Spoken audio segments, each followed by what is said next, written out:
That's how you get better. That's how you get better, sir. You ready to go? Ladies and gentlemen, my white friend, Todd. From the office. His white friend. That's awesome. I don't know if you can't tell, but I'm not a native Hawaiian. I love this. This is great placement of this tree right here. You know, I always thought when I was a kid that Christmas was about like a flamboyant tree sodomizing an angel. I didn't get good at religious instruction. This is not real. Good. You should never get a real tree because it's always the same story. It's 5'6", dead and surrounded by needles before Christmas, just like Amy Winehouse. Is it too soon? Yes. No, it's not too soon. Come on. To her credit, she hasn't done drugs in years. Okay. Anyway, a little bit about myself. My name is Todd. I was actually conceived in Roswell, New Mexico. My dad was in the Air Force, working at Area 51. I'm not sure if that explains anything about me or not.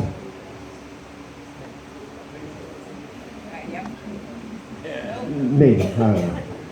But I was actually born in Panama, and then they moved me to the Northwest. I was conceived in the desert on a pull-out sofa, ironically, and then I was born like a half a mile from the Pacific Ocean. They moved me to the Northwest, and I was cold the rest of my life. And I've been back to Panama, but I haven't been back to Roswell. I did have a close encounter once. It wasn't with an alien. It was with a moose. I don't know, anybody here seen a moose up close? I know you have. Anybody else? Seen a moose? Anybody? Anybody? They are way fucking bigger than you would think they are. I tell you, I always thought, okay, here's like you're touching a moose on its back. Yeah? Now, this is like you're rubbing the back of your hand on a moose's balls. Yeah? And they don't like that. They don't like that. Which is, it's crazy because I love it. It's smooth. Feels like peaches, but tastes like ass.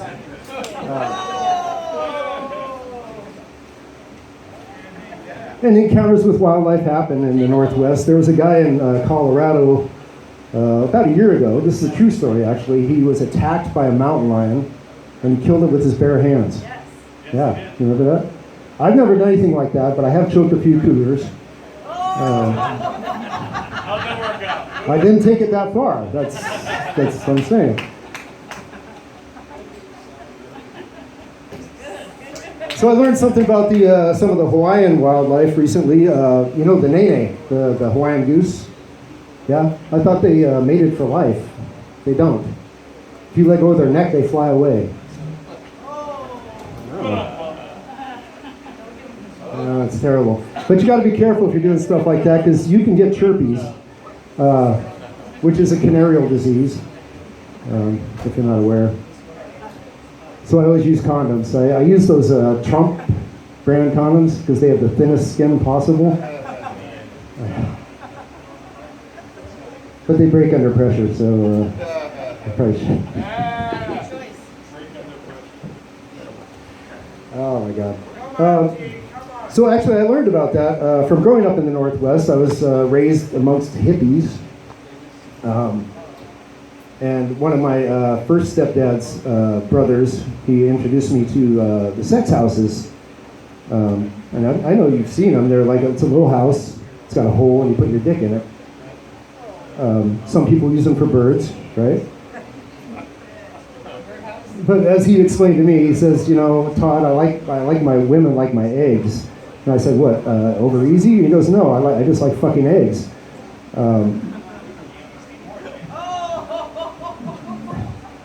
But you have to be careful.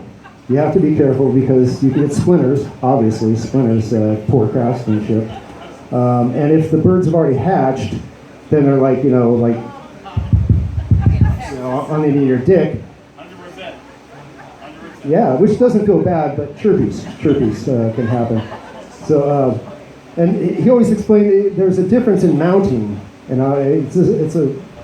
if you have a sex house that's mounted on a tree, it's a lot easier. because you can just put the ladder right up against it and hold on to the tree. And he was this hippie, so he was like, "It's the closest I'm ever going to get to fucking a tree," which is why he played the didgeridoo as well, because that's the closest he's going to get to sucking a tree's dick.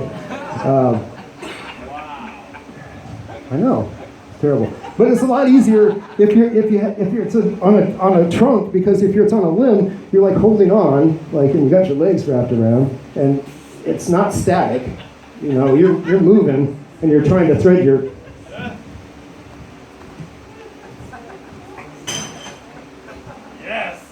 Fucking tree hippies. God damn it. He always used those crystal deodorant. You know that crystal deodorant? You know how that works? It fucking doesn't. He smelled like patchouli and ass. Anyway, enough about my family. I had one of those moments this morning. I got out of the shower and I went to grab some lotion to put on my tattoos, and there was like a little blockage in it, and it like shot right at my face. Like, ducked real quick, and it hit me in the ear. It was like something about Mary. It was like I was Ben Stiller in the mirror. I'm just like, which is why I wear condoms when I masturbate, because I did shoot myself right in the eye one time, and it stings. I don't know. I mean, you know, I'm guessing. And then there was that other time I was masturbating and went over my shoulder and hit the guy behind me. I got kicked out of Frozen. I was like, I want to build a snowman. Why do I have to go? Shit.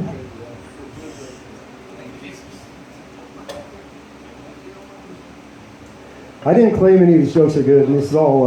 The good thing about open mic is you get to try out shit for an actual show, where I might actually make a few bucks. I don't know. I'm kind of torn about masturbation. You know, on the one hand, it feels good. What about the other? Yeah. But I'm not torn about it like I was about that fisting seminar I volunteered at. I thought they needed, you know, pictures. No, they did not. Even my doctor, she told me I should stop masturbating. And I was like, but, you know, isn't it good for me? And she goes, yeah, but I'm examining you.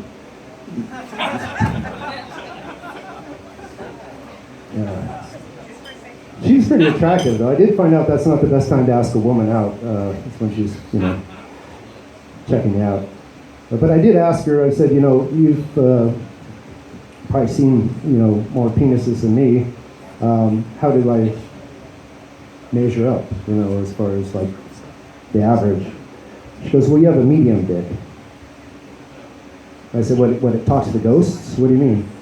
She goes, no, it's like medium size, but it smells like a foot.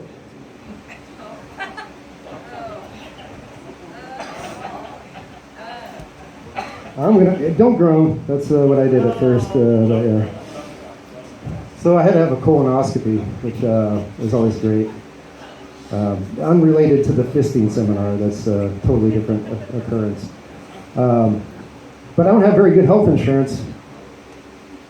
So they sent me this device. It looks like something you get at Harbor Freight for like looking at an engine cavity. It's got like a cable with a camera, a little color monitor, and it's got Bluetooth, so you like FaceTime with your doctor while you got this thing up your ass. And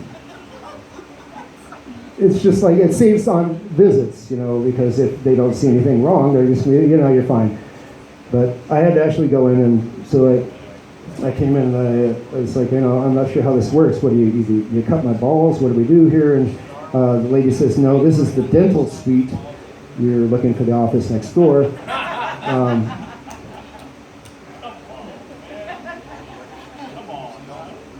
So as we're, you know, doing the initial exam, the nurse, you know, she said, are you sexually active? And I said, well, you know, more like sexually passive, but whatever.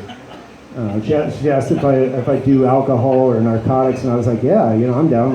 We should probably party.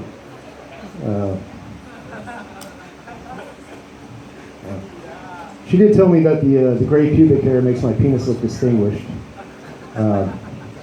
Like it could teach an economics class or something, which is good. You know, but she said, you know, if your hair starts getting any whiter, like you know, like on your head, you might want to get some Just for Men. Just like, brush it in. Just from in pubes. You seen that? It's a new product.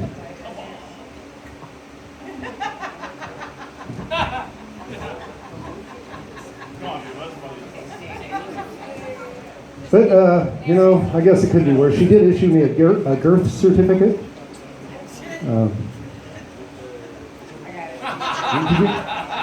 You got that one? You got that one. Good. Awesome. All right. I think my time is Nehemiah.